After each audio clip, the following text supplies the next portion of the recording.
Wait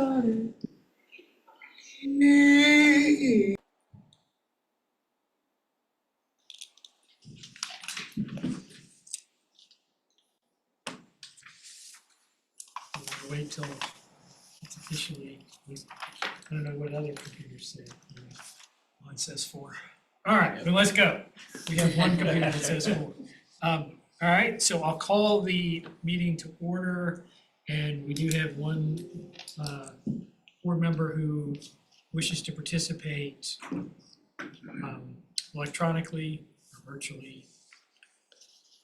Richie, you want to? So Director McNaughton has notified the chair that he would like to participate electronically because of a medical reason. So all we need, is he online? I am online. All right.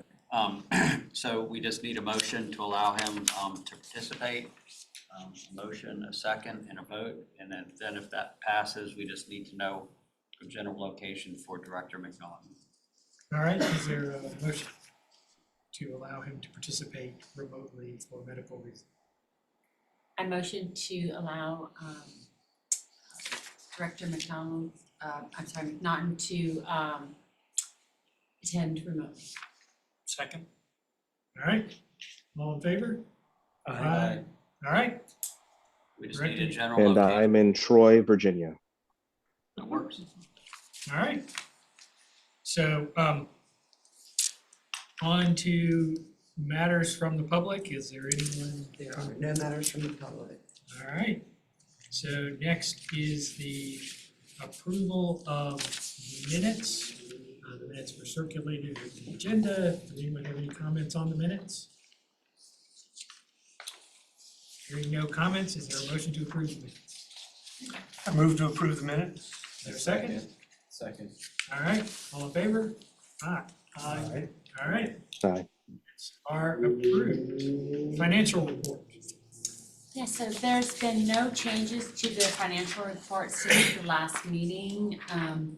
We have 1.4 million available for the economic opportunity fund.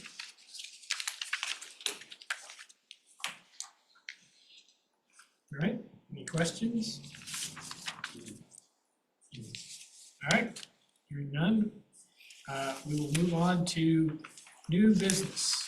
So, not sure who the introducer is for this portion of our program. Yeah, thanks, Mr. Chair. I'll make I'll give a couple slide presentation myself and then turn it over to our presenter, Dr. Nikki Hastings.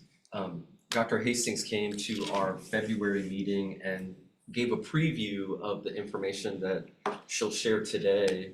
I thought it would be helpful to provide some context from a staff perspective of the value of this grant opportunity. In particular, wanted to make sure that the EDA was aware that, life sciences and the types of businesses that Siebel BioHub supports is a target industry. And the support for this grant would be consistent with Project Enable, our strategic plan. There's multiple statements within our plan that would indicate support for this type of proposal. We've had a lot of discussion about the regional impact of the defense industry as we've been working on Rivanna Futures, but it's should not go without saying that the biotech sector in our community has very close to the same level of impact economically as defense. And the Weldon Cooper Center also did the analysis showing that impact that was published back in 2020. So wanted to share that with the EDA. The other things that come to mind that Nikki may not say herself are that, they are wrapping up their third Go Virginia grant, and they've successfully administered all of them, have outperformed in all of those cases. And so we are confident in her ability and the organization's ability to carry, to make this a successful grant as well. And then lastly is the the return on investment. Whenever we're making grants, we're trying to leverage other sources of funding, and this is the resolution that's been provided to the EDA today is to support a $300,000 local grant match that would leverage a $4 million grant from the state. So, you know, that's a little over a 13-to-1 return on investment. So it's a good one. The other thing I wanted to talk about was process, and before I have to stick my foot in my mouth, I'd like to introduce Shannon Holland, who is the Region 9 Go Virginia coordinator, who oversees Go Virginia grants in our region and knows much more about this process than I do. But I thought it would be helpful to try to show a timeline of if the EDA were to approve the resolution today, what are some of the next steps that would take place? And so this is really an authorization of that local match that's required simply to make applications. So a completed application, again, if approved, would go to the Region 9 Council, then it would go to the state in June. That's that 6/11 board meeting date. With that, staff would then go to the Board of Supervisors to have an appropriation of this local match. And at the same time, CVille BioHub and Go Virginia would be finalizing the performance agreement. One of the items distributed with today's agenda is like a draft agreement. So if there, as we get into questions around stewardship and how money would be paid out and what it would be used for, this gives you a little bit of a sense of kind of the timeline running up to that, and this attachment spells out, how that would be governed. So, are there any questions about that kind of context of the proposal? Just one quick one for you. It sounds like the money is not already appropriated. Often we have money already ready to go for this kind, so we would approve it and then money would get approved later, and the Board of Supervisors could say no. I mean, they probably would, but they could say no. That's true. And so we, in the past, have gone to the board ahead of time to say, hey, we're aware of these grants coming up in the queue, and if we could pre-appropriate a bucket of money that we have adopted policies for, things like our VGIP grants, those are the job creation grants, our AFID grants, our Commonwealth Opportunity Fund grants, we have adopted policies for that. And so the board at one time gave us kind of a bucket of money specifically for those. Go Virginia, we don't yet have an adopted policy for. And this would also be the largest grant the EDA has ever supported. And so for those reasons, staff would go back to the board for appropriation after consideration by the state. Okay. But it would come with the strong endorsement of the EDA as well as the state when the board would see it. And staff anticipates that the board would follow the EDA's support in making that appropriation. And I think one thing I mentioned to JT was, I think this process and how we engage with the board may be something that we want to talk about when we have our joint meeting, is how much authority do they want to give us in terms of saying, here's money, here's the framework, you guys make the decision, or how much of it do they want it to go this way? Because I think those are things that we can talk about. Any other questions? All right, well, with that, I will turn it over to Dr. Hastings.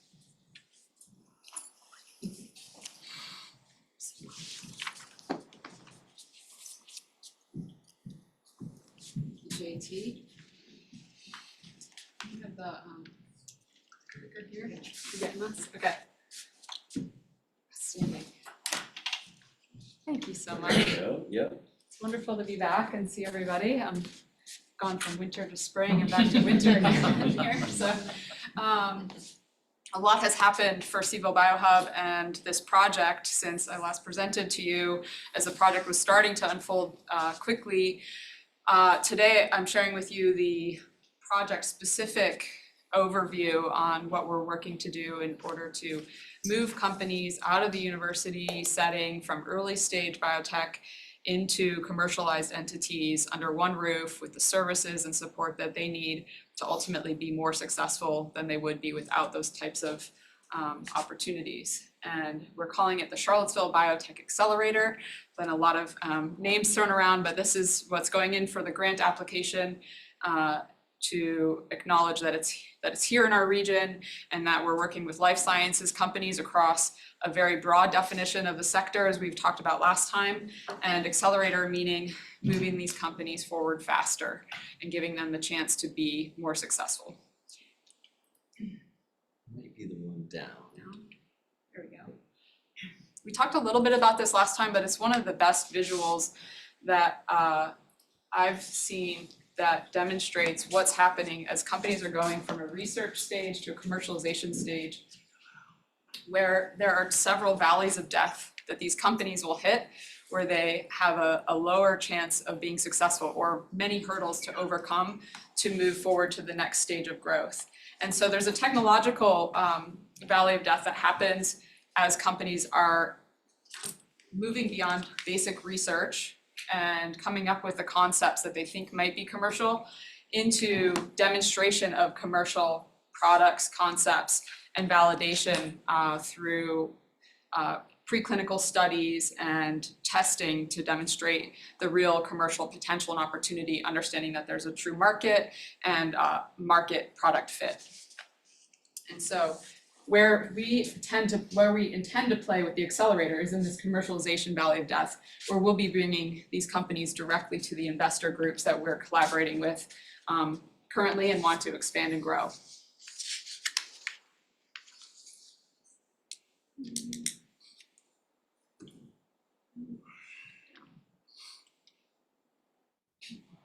Got me there. The major gaps we have here in our ecosystem includes access to capital. While you can get seed capital, you can get some early stage grant funding for concepts. It's that next stage, as I mentioned, needing to get to the larger institutional investors once you have proof of concept to move your idea towards ultimate commercialization and products on the market. We lack that Series A investor here, and there's growth and opportunity for that in the long term. But what we want to do is bring our network of investors from Boston, from San Francisco and beyond Virginia to know what's here. We want to bring the angel investors to the table early, but then make the handoff to those larger investors so that these ideas can stay and grow here, but have the opportunity to get the investment that they need. Ultimately, these companies need 10 times more than a software tech company at the Series A level. So significant capital requirements that are specific and unique to this industry. We have human capital here, people that are working within this industry have been successful, but we want to build a groundswell of interest and a placemaker where we can bring and draw those people in to say, oh, I've been part of this industry, where can I go to help support others in it? And this idea will help to attract more of those people who want to serve this industry. Our culture and networks have an opportunity for broadening and expanding and growing, not just the networks that are here locally, but also those that specifically serve this industry. So there are very specific lawyers and accountants that understand the unique needs of this industry that we've brought in as partners. I'll mention some of those. We have the startups and we have the academic institutions. So we think that this community is primed for growth in a way that it never has been before, with UVA's major investments into the School of Data Science, into School of Business, McIntire School of Commerce, and specifically the new Manning Institute of Biotechnology. There's a real flag in the ground that we anticipate significant growth from to support spinouts and help them grow and stay here in our region. Charlottesville is boasting really strong numbers. I want to highlight this. We're number 10 in 2023 for medical device seed investments. And that's comparatively to much larger size cities and communities. So we're punching above our weight in medical devices for the size of this region relative to others. The investors are starting to look for more emerging markets and more diversity and opportunities for new deal flow. And we offer that to many of them, which they're excited about paying attention to. And they're attracted here and will come and pay attention to what's going on when we introduce them to the different companies. And they're really impressed. And so they want to keep finding those opportunities here. So the networks are growing. CVille BioHub has been spending the last 5 years building the strength of this community, the connecting points, the networks inside and outside. And we feel we have a greater opportunity to have a much greater impact by putting the services and things that we've been successful in under one roof, specifically the entrepreneur advising work that we've been doing. So we are an accelerator organization today, and our metrics include having served over 100 startups specifically. We've hosted 67 internships over our time. We're excited about bringing interns into this new accelerator space as well, bringing them direct exposure to the earliest startups and multiple at one time. We host regular monthly speaker series events, 2,500 events. Attendees have come to our events over its time, and we have strong following that's growing. We've received, as JT mentioned, 3 Go Virginia grants to date. We've been supported by VIPC's Regional Innovation Fund, and Quantitative Foundation has supported us with over $500,000 since our inception. And we've received our revenue just in 2023. We've seen increased growth of our grant awards, membership revenue, and sponsorship partnerships, demonstrating our commitment to finding a sustainable model ultimately for the organization.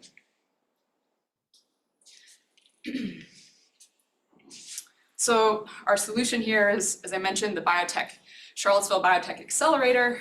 We want to bring companies in, spend 1 to 2 years with them, and move them through this process of doing upfront due diligence, understanding what they need, understanding that we can serve and move them to the next stage of growth in that time frame, and get them through milestone progress and ultimately funded at what we call a demo day. Our values are excellence in science, relational excellence, bringing these powerful networks together specific to this industry. Cultivating the industry mindset, going from academic to industry mindset is really critical. It's a critical moment to get over that hump of commercialization valley of death. Providing the best advising possible, given the people that have been there and done it before. Bringing a founder-centric engagement process. And so supporting the founders where they are, instead of saying, here's the box and we're gonna put you in it. The founders want to have their own path driven by the advisors coming in and supported on an individual basis, and then bringing them to investment viability. So we're going to collaborate here on this process with UVA, and we're in conversations with them since our last discussion around a contribution of space that includes the North Fork Research Park, the Biocomplexity Institute space, 5,000 square feet in total, and we'll have access to shared offices and labs, which we mentioned. There's interest from UVA in ensuring that UVA technologies are supported by this initiative, and we've talked about our target audience will be 50% UVA spin-out companies, the other 25% having some connection to the university, maybe alumni or others. And then other underserved but really high potential concepts that we believe can help bring a more rich ecosystem to the table as well. So how will this all work? The experience will be companies receiving upfront cash in return for 5% equity and subsidized rents. They'll receive state-of-the-art facility. It is top-notch built-out infrastructure at North Fork Research Park. We'll provide them with office hours on an on-demand basis, community access to all of the programs and processes we've already developed over our last 5 years as an organization. Individual advising, as I mentioned, pitch perfection, where they're getting up just like I am today, maybe, telling their stories in a way that gets the enthusiasm and interest of investors, and ultimately strategic funding guidance. How do they plan for the long term for success? So last time I showed you just the picture of the building. We now have these beautiful pictures of actually what the inside looks like. This space has gone unused for several years through the pandemic. I don't believe it's ever been occupied, and it's turnkey. So we can put equipment in and plug and play, and we're going as quickly as possible. It is the most de-risked opportunity we will ever have for this idea that we've come across in our time in searching for space and opportunity and collaboration. So this is what we're really excited about. It saves us about $5 million in build out and 2 years in time to get started. So we're really thankful for UVA's interest and commitment. They're making their final decision tomorrow, but all signs are pointing to yes, and we're hopeful that this comes through. But it is a win-win for the community, for UVA, and all the stakeholders here. Many have asked, well, who are the companies you're bringing into this space to get started? We really already have 2 that we're claiming as our early access program companies that we've been spending a fair amount of time with over the past year or 2. Built DNA is a group that's actually been working in Madison County. They built their barn. He had his barn in the pandemic, put some lab space in there, and he's building long, complex DNA structures that are useful in gene therapies. And we've introduced him to some investors that are right now looking at investing $3 million in his pre-seed round. But he wants to grow this company here. He said, right now I need a mailbox. So can you all help me with that? Obviously there are many more needs beyond that, but those are the kinds of requests that sometimes come to us, and we want to be able to serve those needs, and then go beyond. Mobius Scientific won our pitch event last year in October. They're actually a DC-based company that we are bringing legal services to for their macular degeneration product that they're developing. They're preclinical, so they're very early stage. But we think through this relationship, they may have interest in relocating or building partnerships with UVA or others within our region. And so that's a new burgeoning relationship. The others are UVA spinouts, Keeberix, Slate Bio, Visaria. Centrillo has a UVA connection, and so does Luminoa. But all of these are early stage biotech companies working on different products, ultimately serving human health initiatives and patients' interests. It's a good sign, Nikki, when emergencies. It's good. It happens to everybody. Go another way.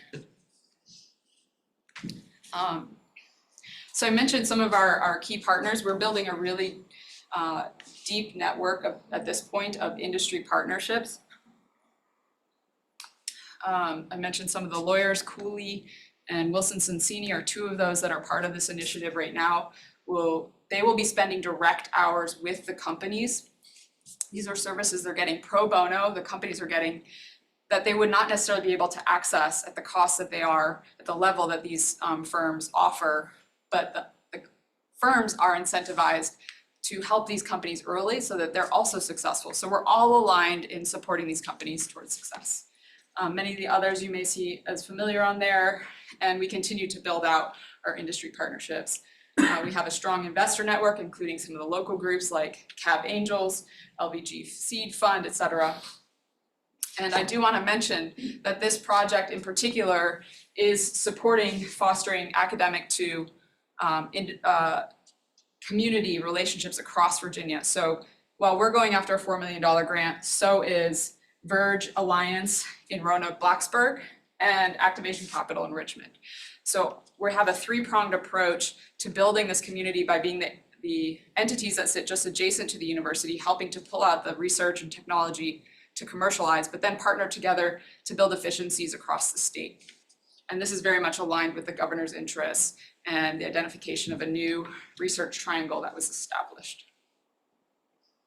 I won't go too deep into our timeline and milestones, but happy to answer other specific questions. We anticipate having 3 cohorts go through this process during our 3-year timeline.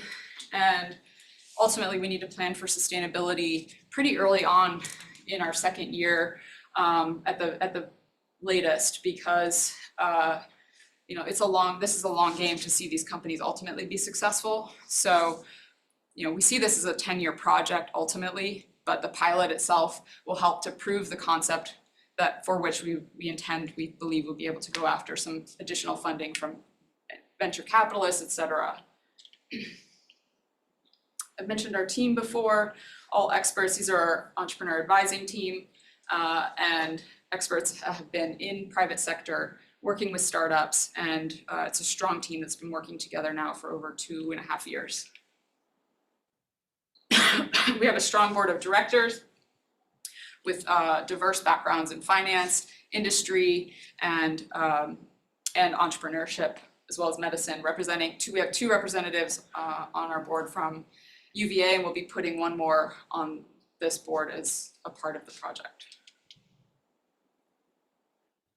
Total project includes a budget of $8.5 million. We have thought about if we don't get to the $8.5 million, we've got a $6 million request going into the state. There are ways we could pull back on the $1.5 million on direct investments through this pilot project. Although we'd like to incentivize with those direct investments, we'll continue to fundraise for these things, but we can get started with the approval of the Go Virginia grant is the ultimate point to make here.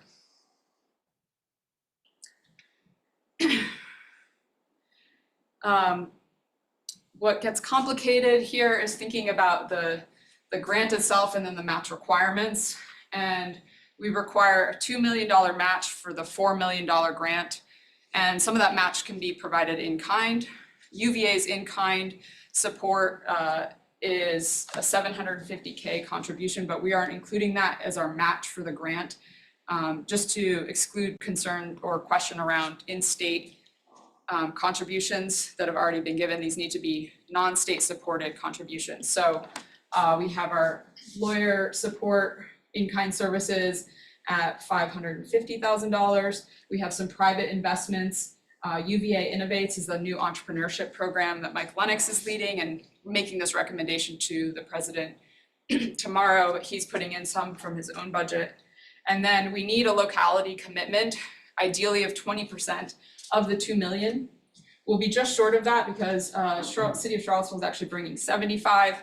They said, we could perhaps ask for more down the road, but they could definitely commit 75 for this grant contribution.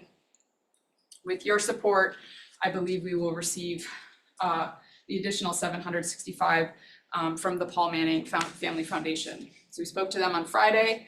They're very encouraged. We are very aligned with Paul Manning's vision, which extends beyond the university, just as ours does. And they said, how's the county? Are they in? We said, if the county's in, then maybe Paul Manning's in. And I think this would be a really exciting opportunity for us all to show we're working together to build this region and this sector specifically here. So we do have some specific remaining cash needed, but mentioned, we can get going and we'll continue to figure out the rest. So what are the outcomes? We, in 10 years, want to prepare 100 companies for commercialization and have our 3-year projected accomplishments, including 25 million raised from these companies, 15 major milestones accomplished, and a 90% survival rate. Essentially, most of them get over that hump of commercialization valley of death, and they're moving forward in a much more prepared way to be successful. We intend to take ownership stake in 15 of these companies, which could be potential sustaining funds for the organization itself. Other partnerships, and ultimately saying, should we go raise a small fund that we can invest into these companies beyond the direct investments through the nonprofit that we've been talking about. And already have heard that the Manning group is interested in that as well. These are some of our Go Virginia predicted outcome metrics, which are aligned with what I just shared. And we'll really be creating 2 new programs here. The Accelerator program, also opportunity for incubation. We just received last week a group saying, hey, I'm moving to this region with my wife in July, and I need 500 square feet of space. I've been working in an incubator. Where can I go in this region? now we'll have an answer, and that's pretty exciting. So we'll be able to serve some of those companies that want to have a pay-to-play scenario also. Our ask to the Albemarle County EDA today is $300,000 towards the Go Virginia grant. And this would be $100,000 per year for the 3-year period in our pilot project. I do want to highlight this last point that the funding will be applied directly to the contract advisors, the entrepreneur advising team that are directly spending the most time with the companies, almost as a team member, to move their ideas forward and help them be successful. And there's alignment and aligned motivation between the advisors and the companies towards success. So we think that's a good use of the county's money where we'll have the most impact on economic output and potential.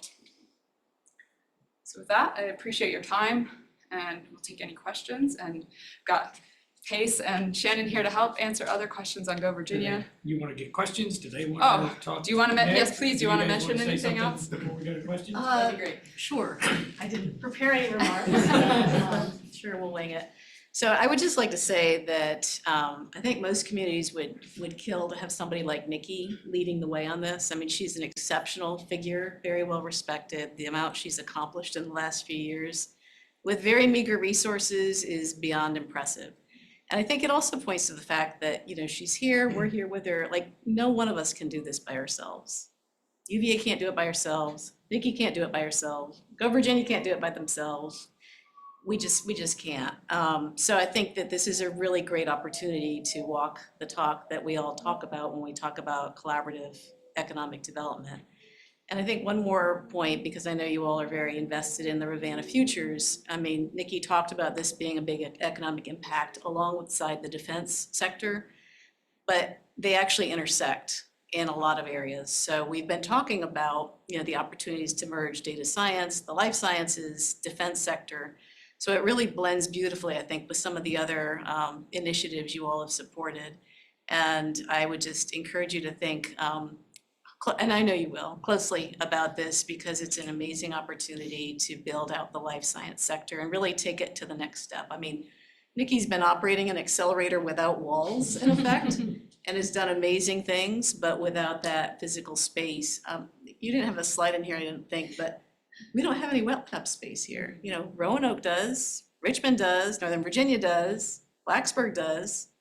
We don't. And so it's sort of a crime that we have this amazing life science sector. Maybe you did have. I have a slide that I think you're talking about this one. This is really, I think, compelling about what we're lacking and what could be possible if we had the infrastructure to do this right. And this is something at the state level, they're talking about what kinds of investments in infrastructure need to be made across the state so that we have these robust, fertile grounds for economic growth. And this has definitely been a constrictor for our region.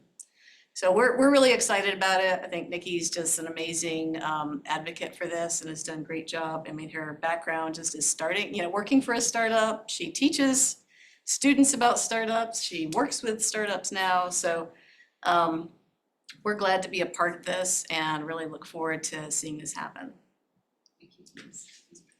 And I'm sorry, I did not formally introduce for all the people who are watching on Zoom. This is Pace Lochte, the VP of Economic Development for the University of Virginia. So just for the record, that's. Thank you. Yeah, I apologize for that. And I'm Shannon Hollander, Director of Go Virginia at Region 9.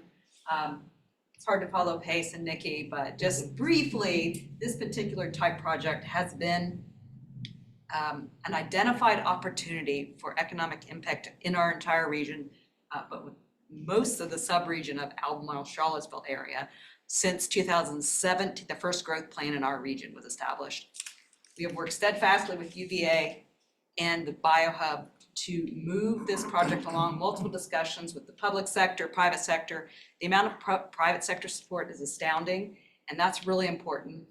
Along with university support, that is the key for Go Virginia's support, and that's where this leverage, additional leverage comes in. And I think the kingpin of all of that brings it all together is having this CVIL BioHub, which is a nonprofit entity that can reach into the university and identify the resources and help deploy them locally for maximum impact. So, and all the projects we've worked on have exceeded expectations, as JT alluded. And that's all I can add, but I'm glad to answer any more questions. All right, are there questions, board members? Well, I have a couple, and then I also, I have a comment. Well before 2017, I've been hearing about the need for this space. I've been involved with the startup community, I guess you'd say, for over 20 years, and it's been an issue for years and years. And I think one of the things that occurred to me today when I was listening to this is, these sort of businesses are part of Project Enable. They're what the county focuses on. And if we can have that space, because it's so difficult to get, that will bring people in here that we might not have otherwise, because they're right now forced to go to, other places like Richmond. So I think it's an investment that then helps us succeed even more. So that was one of the things that occurred to me. I was curious what other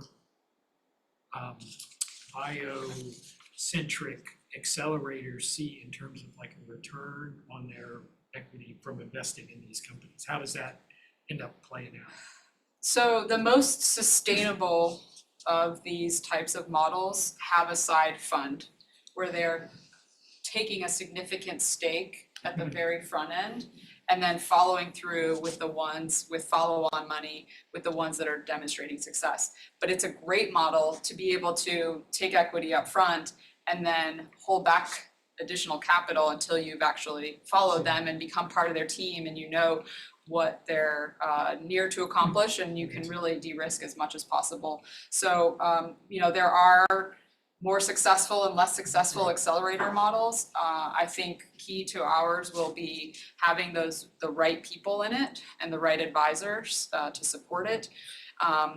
Bringing in the right people outside of even the advisor. So when a company says, I need to know what is the right next experiment, that we can turn to UVA and say, oh, well, we've got those researchers right here who might also help guide you. And we'll leverage the network. Obviously Paul Manning's commitment here brings an entirely next level of network to the table. But I imagine that with his commitment additionally, we'll be able to expand that opportunity. And those are really key concepts that I think can emerge from this, is that not just, we have core advisors who are committed to supporting founders, but also the best scientific expertise coming to the table to guide that next step.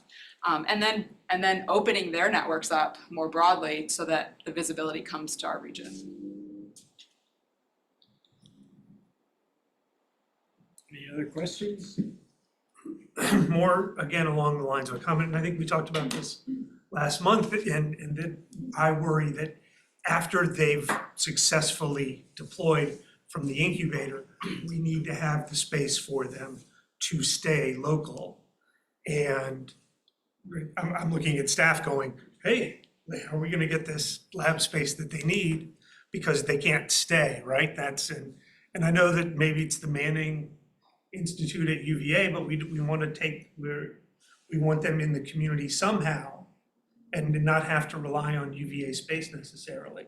So that's my only concern, because everything sounds great. It's the what's next after the incubator stage that continues to concern me.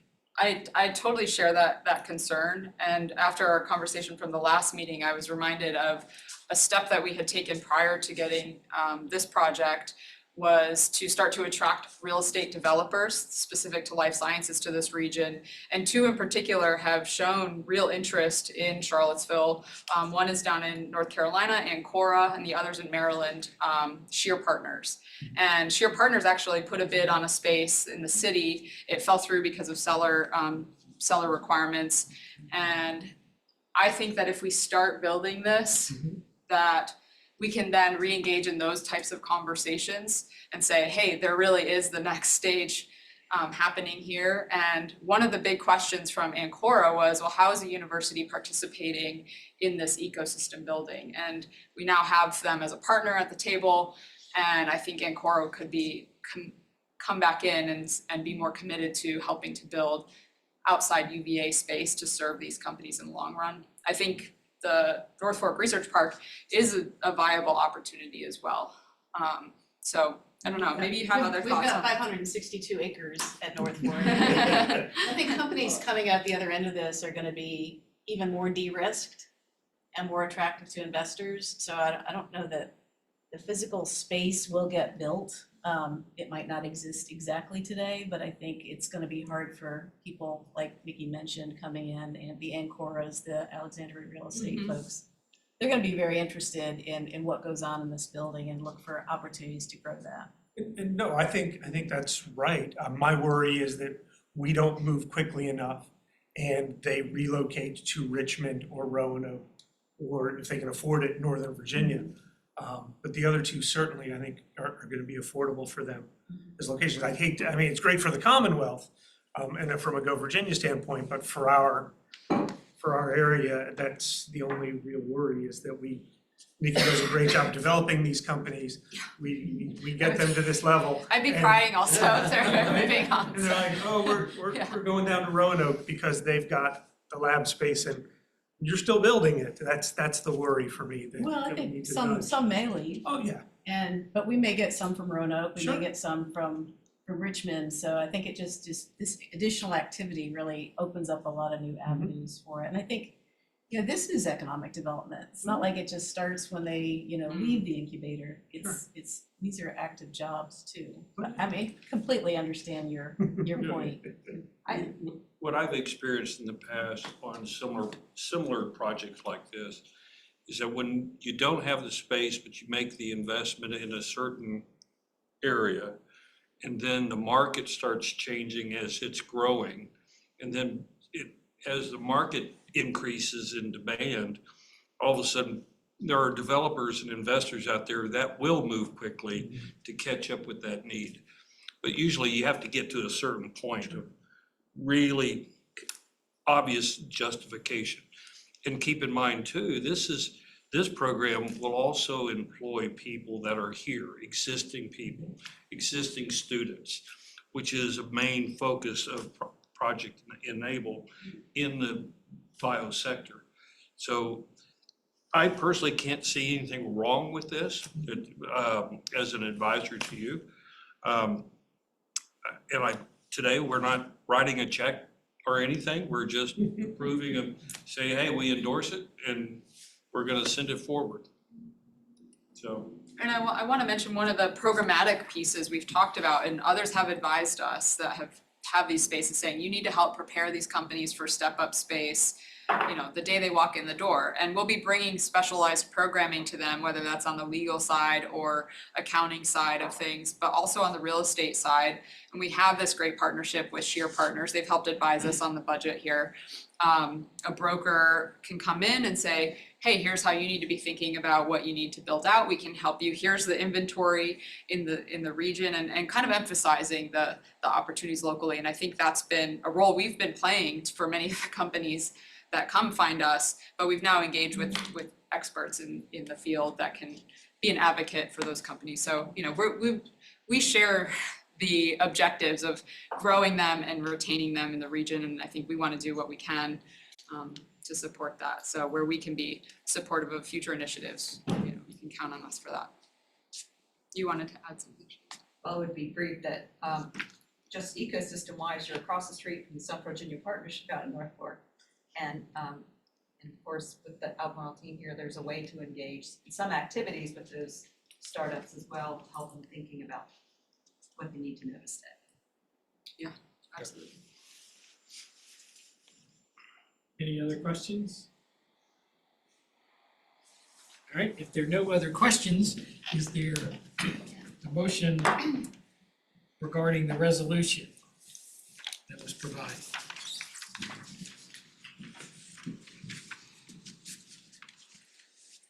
I move the authority to adopt this resolution subject to all the contained terms and conditions, and to authorize the authority's chair and treasurer to execute all documents necessary to complete this grant. Is there a second? Second. All right.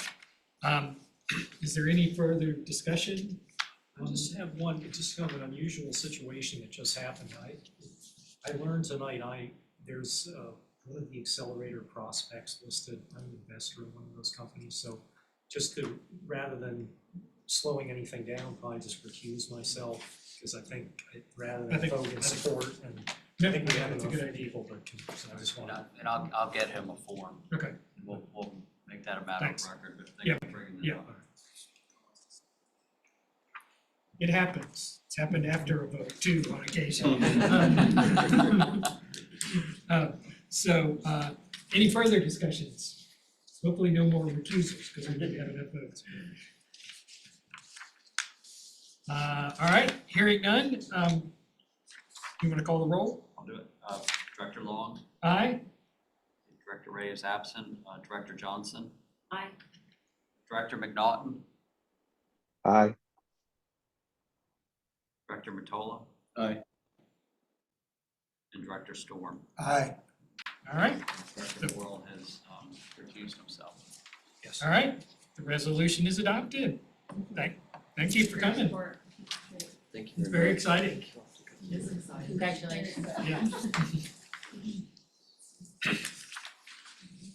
You're welcome to stay for the staff report, but you're also, we also understand it's, Enjoy that. it's, Like firecrackers. Thanks. thank you.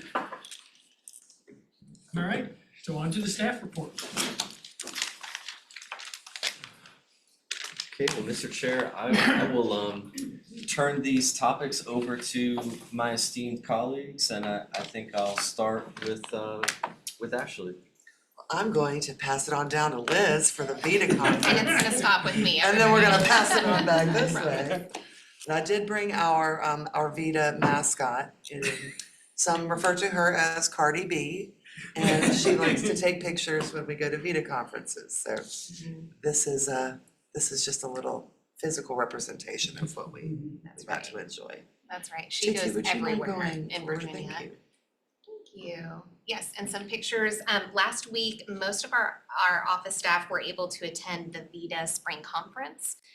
It was just right here in town, and it was the largest conference that they have held to history. So, or to date, and so it was a lot of economic development folks, and it was really fun to have it here in town.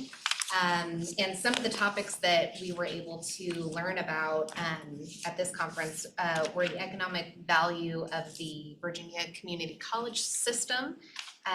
We got an update on public policy, and they wrapped it up with discussing sports tourism, some interesting panels on sports tourism in the state of Virginia. That was an interesting segment there too. It was, yes, on all the tournaments and youth sports that occur. And Interesting so topic. It was. it really was. Turf never came up, but. And in addition to learning, you all know that it's a great opportunity for us to meet and chat with friends that we work with in the industry, and meet some of, put faces with names that we might deal with on a daily basis. And have some fun in our industry and work. So it's a great fun event. I always really enjoy the VITA events. Yeah. And yeah, so Did They- anyone from our office run with the Charlottesville Director of Economic I got there Development? early, I guess, and they weren't there yet, so I just went ahead and went home. they did have a walking group as well. They But they were did. both very early morning, so yeah, Can maybe next year. There was over 300 people from across the state in attendance. And it was heavily attended by the Virginia Partnership, where lucky me, as being the fairly new guy, I was able to meet many of them and have discussions with them. So we got a lot of attention from the state partnership last week, so. It's good. All right, moving along, the Piedmont Pitch, as you all know, is coming up in April 10th, and that's gonna be held at City Space down on the downtown mall. And you all received an email, I think, from me, and several of you have responded with your inability to judge. But if you are interested in judging, I'm looking at you two, JMs, you're welcome to share your interest with me. But it's a fun night and it's an exciting event for local entrepreneurs, and if nobody can do it, Chair Long has graciously offered to wear the cape that evening. But please just let me Economic know. development hat. Yeah, that's right. He just wants an excuse to hang out with me, I think, at Committee Space, but please do let me know if you're interested. And in addition to that, I'd be remiss if I didn't give our community partners, the partnership, CVPED, they have a TechLink program that is a talent and workforce investment program, and they're partnering up with the UVA Career Center and CBIC, the Charlottesville Business Innovation Council, for a networking event that is coming up on April 9th at the Dairy Market. And they're expecting about 50 UVA students that are highly interested and invested in staying in the region and taking tech jobs, biotech, but business financial service positions. So if you or any of your cohort or colleagues have anybody that's looking to hire some talent, it'd be a great event, and just reach out to me and I'll give you the contact information for Katie Delaney at the partnership. And then I guess Barry, you've got. Yeah, I wanted to keep you informed that, you know, we have a heavy defense presence here that has made what, a $1.2 billion economic impact every year. Part of our outreach we are planning on doing more outreach and supporting our existing companies. We have numerous companies that are attending a conference next week called the Association of the United States Army. I'm a lifetime member. But this is a great place for us to illustrate our support of our existing companies and raise awareness of our county and what we're doing.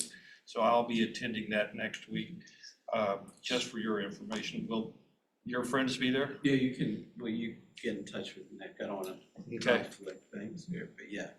And excuse me, Barry, what does that organization do? The association? Yeah. It's a trade association for the United States Army, but any company that's ever sold a boat, a service, an airplane, a helicopter, a radar system, any company that does business with pretty much any of the military, they're there. And this one is the spring conference that is heavily themed on particular topics. But the one later this year that we'll talk about later, there's discussions of a group of us attending in October, where in this conference coming up next week is over 6,000 attendees with 200 displays of technology. The one in October, over 33,000 people show up and over 700 displays. So this is where the Army goes, the Army commands. I'm sorry? Charlottesville is hosting one of these? Oh, no, we're just attending. We're not displaying or anything. We're just going to show our support to our existing companies and raise awareness of what we're doing in other areas up north. So. Might be beneficial to get on the short list to host one. Yeah. And bring the conference to our area and see firsthand, especially as we look at developing that area up there.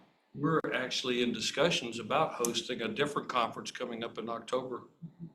So that is very in line with the missions of some of the defense industry here.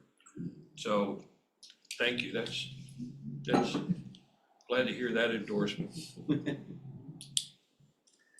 And finally, the joint meeting with the Board of Supervisors is scheduled for Wednesday, August 14th at 5:30 p.m. And then Director Moore will be missing you, and there's invites. it's a calendar hold, yeah. The board will handle most of the organization for that, the clerk. All right, anything else? Any unfinished business? Other matters? Hearing none, our next meeting will be April 16th. And so will we know, I guess the application, we won't have any, answer on that application from Bio, right? Correct. We will get a schedule for the review. They'll, Region 9 will hear it That'll be first after. and April 25th and. Okay. All right, so, see you on April 16th. We are adjourned.